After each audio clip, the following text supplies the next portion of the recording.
of Lagos, a young entrepreneur is carving out his path to success.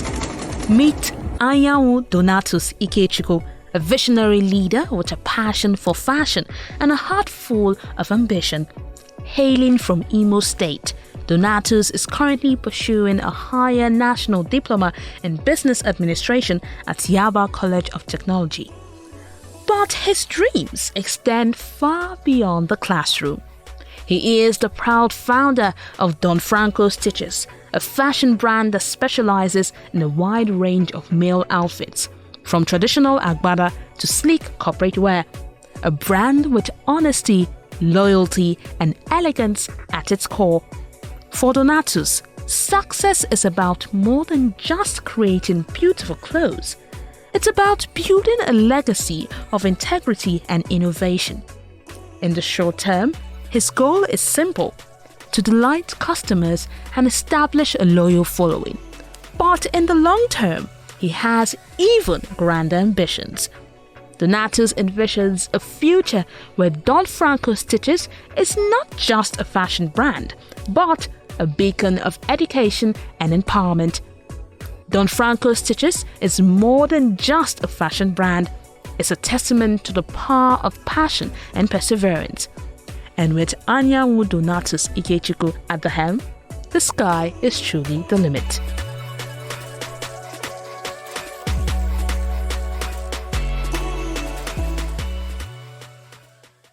I'm from Imo State. I'm from a family of 6, the third born and the first boy. Yeah, I'm the founder of Don Franco Stitches, a fashion brand that is basically into male outfit. Any male outfit of all sorts, from agbada to English wears and senator, whatever it is. I am currently undergoing my HND program at the Yaba College of Technology in Business Administration, which I combine with my fashion work. And this brand is actually built on diligence, hard work, and loyalty. Yeah, we don't promise and fail. We try to deliver as at when due. Wherever we're given work to do, we always try to deliver the best work and do it on time. Well, firstly, I never had any passion for fashion from the onset. Yeah, because I've always had this dream of being on my own, being self-employed, not working for anybody. But I never saw myself learning any skill. Yeah, but after I finished my ND from Yaba Tech, then I had to try to look for jobs, but the kind of jobs I was seeing wasn't actually paying. So I was like, okay, let me just go and learn this thing. So I went into fashion. At first, it was really, really challenging and boring because I never saw it. It wasn't something that intrigued me. So I just had to stay calm and learn. On the long run, I started developing interest in it.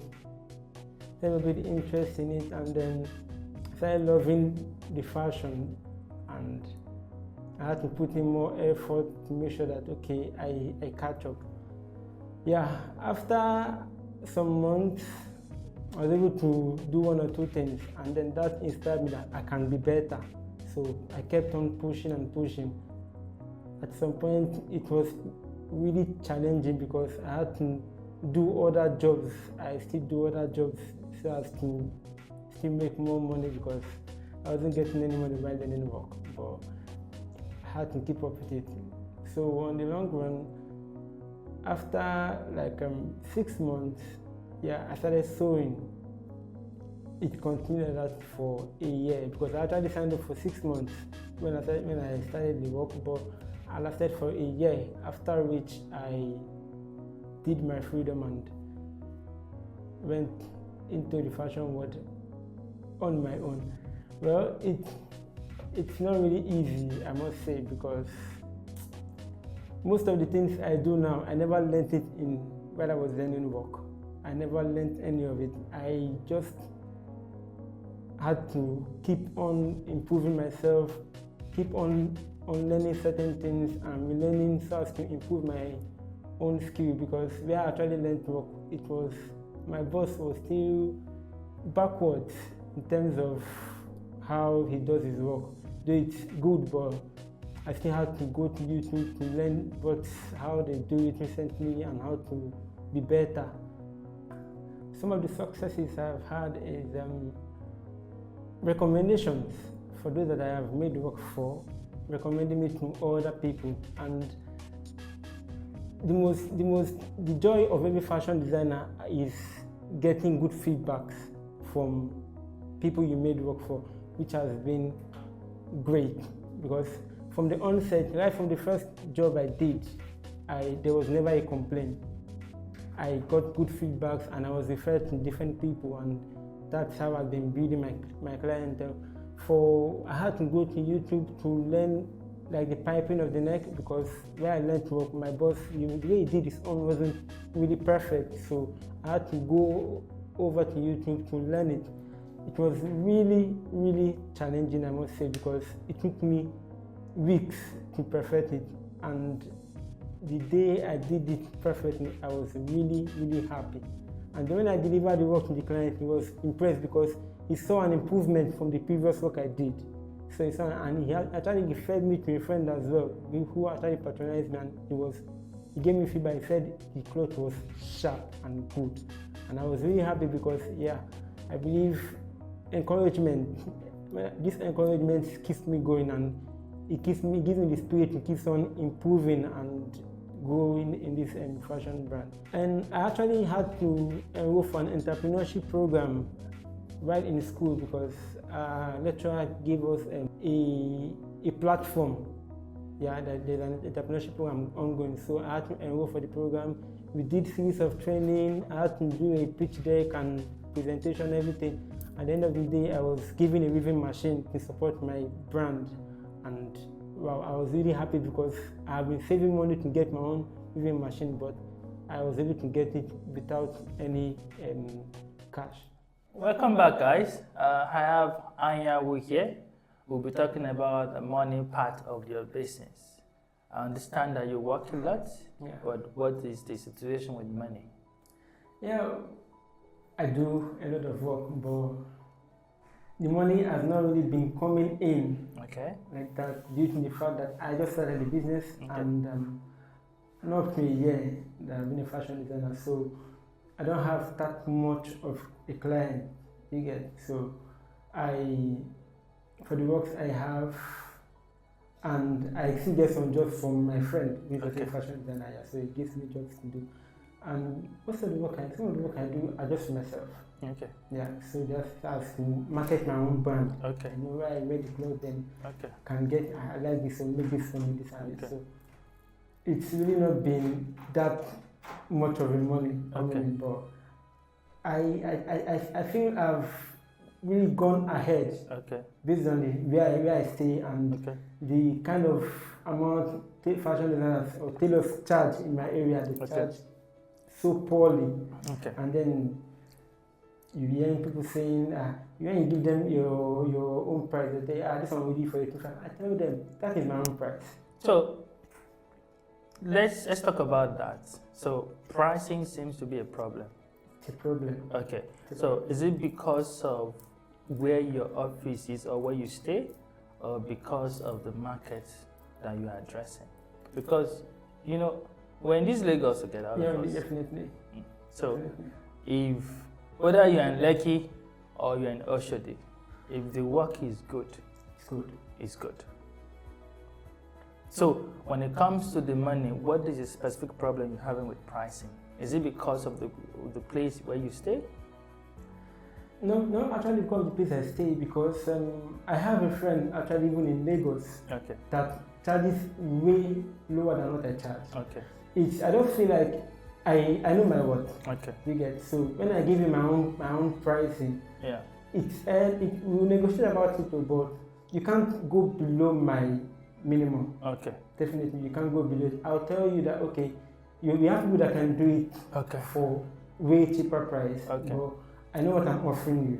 You get, I know how much I'm going to put into the work. I know how much I'm going to spend to make sure the work is okay. So when I give you like a 10,000 naira charge, and you're not telling me that you want to pay 2,500, I will say you can go with it. Let's talk about how you come up with your pricing. How do you price? For a senator outfit, a plain outfit, Yeah. I can give you 18,000. Okay. Depending on the design, it can increase. How much does it cost you on the average? On the average, How much does the material cost you? yeah.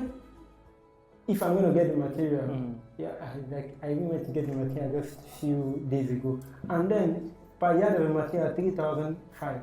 So how many yards do you need to make a full senator? It depends on the size of the person. So if you charge 10,000 naira per outfit, the senator style, do you know how much you spend in terms of the cost of the material, how many hours you spend to make it, and the facility you're using, how much you pay in NEPA bill, how much do you pay for rent? Do you factor all of that in your pricing? Well, the 10,000 doesn't include material. They're going to come with your material. Okay. If I'm charging you with material, it will be so the 10,000 just for sewing. or just for sewing. Yes. So how many hours does it take you to sew?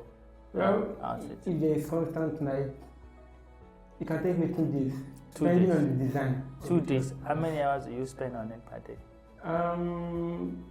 There's no specific number of hours. So what I'm trying to get at is that with your pricing, you need to understand how much profit you're making. Definitely. Because you have what we call man hour. How many hours it takes you to, how many hours it takes to sew the outfit.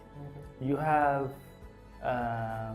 the rent you're paying for the facility you're using, Abby, and you also have NEPA bill because you will need light, okay?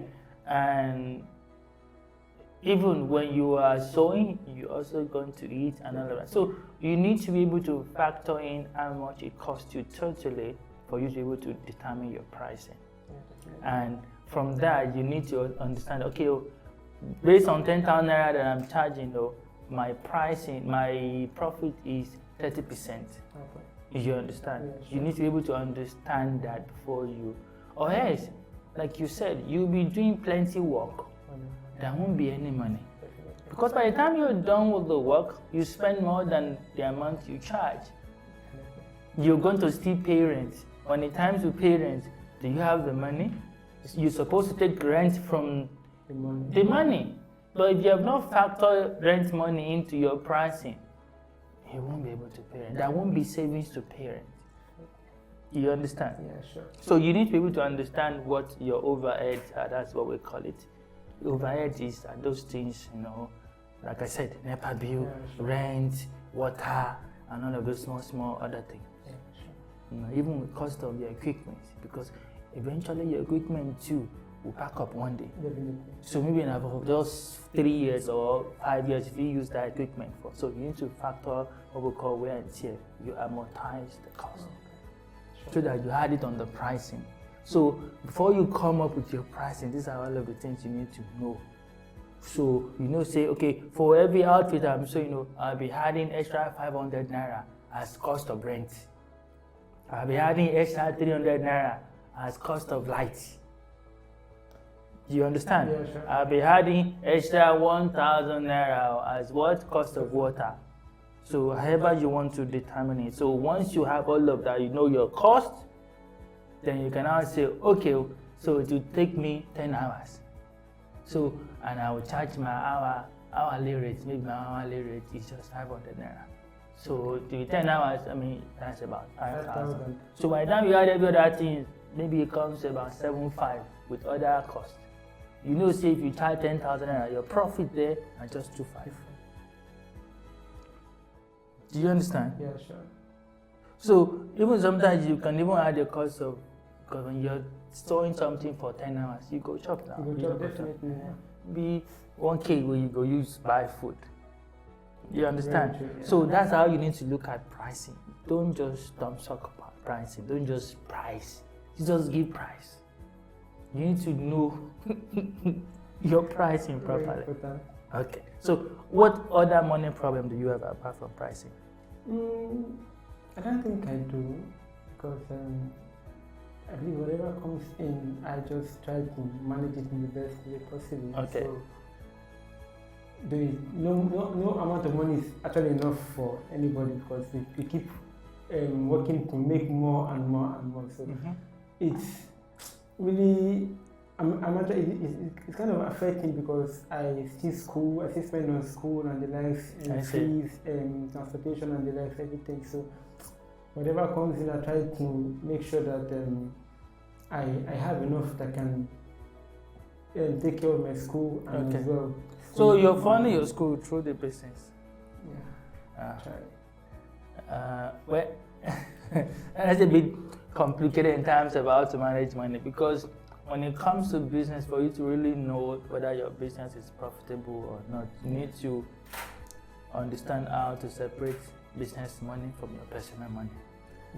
So whenever you're taking from business, you record it, okay, I'm taking this from business, so that you know whether your business is profitable. If you are putting everything together, you will not know whether business is generating anything. Sure, definitely. So you need to look at that side as well and sort it out. However, maybe you have 2 bank accounts. Yeah, I actually do. Okay, so let one for business be the one for business, the one for your person be the one for your person. Okay. So don't buy water from the business account. Okay. You understand? Don't go buy food from the business account. Do you understand? When you withdraw from business account, just draw into your own account and use, expenses, your personal expenses is there, so that you can be able to know how much you are drawing monthly from the business. Oh, okay. So if you say you'll be paying yourself salary from the business, just pay yourself salary. It will be those drawing total salary that you'll be using for your personal. Oh, okay. Okay? So that's how to do it. Yeah. I hope those 2 things, if you really work on these 2 things, I think you will see improvement in your business. Sure. You'll be able to charge better, do your pricing better, manage your money better, and you will even know how to grow your business. Because if you don't have clear picture of the way the business is, you won't know how to grow it. You cannot grow it. If you've been servicing 10 clients before and no money remain in your pocket, you know that maybe my pricing is bad. If I do my pricing properly, if you do that and you still service 10 clients, and maybe you now have maybe some extra 20K in your account because you've priced properly. Okay? Definitely. And if you're gonna draw from that account, you draw, thank you for my own personal salary, say the business still has 10K in the business account. Okay. You understand? Yeah. So just separate, your personal expenses from the business expense. Is that okay? Yeah. Any other thing? But in terms of this price and everything, if you try to take a price above, just keep on increasing, people, you lose customers because they feel like they can get this, they have people that can do this, you get. So whatever price you're giving, just have to be reasonable with your customers. I understand. Because I understand. Even when I was actually learning, I learned something from my boss. He used to tell whoever comes, to tell them that, okay, see, this is his own price. If you cannot pay, you go. To that, let me just tell you something so that we can wrap up. Okay. If you're charging 10,000 naira to sew one outfit, that same type of outfit, somebody is charging 100,000 naira. You understand? Yeah. So there is different group of people. So if you are sure of your work, and you know that your work is worth 100,000 naira, you have your own customer there, they will come to you when they see the work. Okay? Do not let your immediate surrounding determine the approach you have towards your business. Just learn from your immediate surrounding and decide whether that's the market you want to play or you want to play in a better market. Do you understand? Yeah, sure. So, there are people who will pay you that 5K or 10K for one outfit, and people who will pay you even 1 million for one outfit. Definitely. Okay? So, that's the way to think about it. All right. Yeah, sure. I hope you will find this useful, and in the next maybe 1 or 2, 3 months, we can see how your business has improved. Yeah. Okay. Sure. All right, thank you so much. Thank you. Thanks Thank for you the very time. much. Thank you very much. All right, that's all we have for now.